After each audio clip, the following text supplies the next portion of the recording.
छायेखाली मुळीच नव्हती वान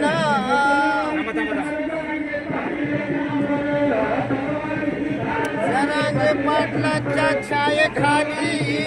मुळीच नाही वान आनंदाने नांदत आहेत हिंदू मुसलमान आनंदाने नांदत आहेत हिंदू मुसलमान जरांगे पाटलाच्या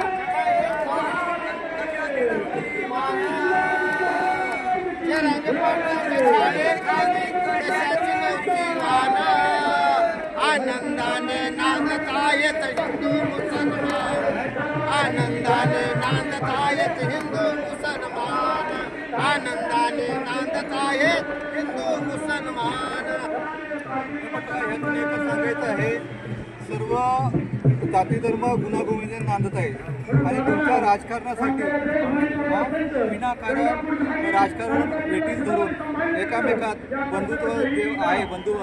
ते त्यात कुठं मिठाचा खडा टाकू नये आणि हे राजकारणामध्ये चाललेला हा खेळ याचाच खेळत राहावं आणि वेटीत धरावं आणि आपल्याला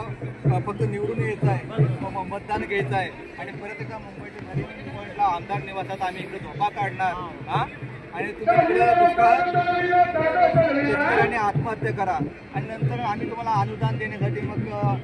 वेगवेगळे आयोग स्थापन करू आम्ही हे करू ते कायदा नको अमुक कायदा नको कायदा हा शेतकऱ्यांना समजत नाही त्यांना कायदे दाखवू नका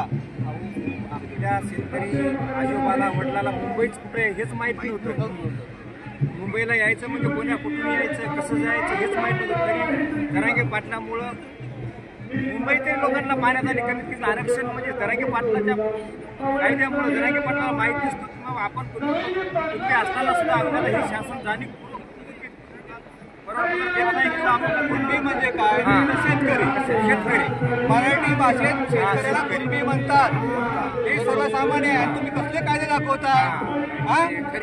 आणि कायदे कोण बनवतं आम्ही निवडून दिलेली माणसं आणि ते इम्प्लिमेंट कोण करतं कोर्ट करतं हे मराठा समाजाला कळलं नाही कारण तो तिथं शिकला नाही जो शेतकरी शेती कसतो म्हणजे ते कुठे मराठा शेतकरी म्हणजे कुठे झाला तिथं आणि 79 वर्षात आम्ही कायद्याची भीती घालत आहे अरे त्या ब्रिटिशांना इथून हाकलून लावलं त्या मराठा समाजाने त्या समाजाला तुम्ही कायदा दाखवता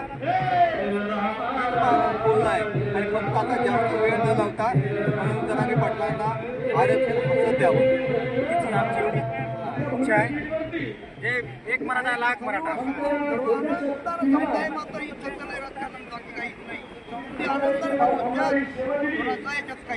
छत्रपती शिवाजी महाराज की जय